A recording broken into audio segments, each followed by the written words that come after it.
Tip number 2. First of all, we've done color. Now we're going to do patterns. This is basically your typical everyday aluminum foil. Now in the theater or film world, they use things called gobos or patterns that we put in lights to cause all sorts of breakup. But for your easy Halloween use, you can get some aluminum foil. You can poke a bunch of holes in it, for example. I'm poking away, poke. Oh, I'm tearing that up. Poke, poke, poke.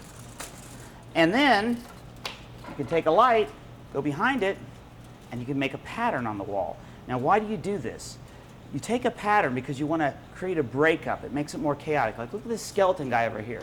We got flat light on him, not as interesting. But you create a weird pattern. It's like it's going through leaves or something. You take that, then you add color. And it's another way to make your place very creepy. Or you could take something like this slash right here, for example.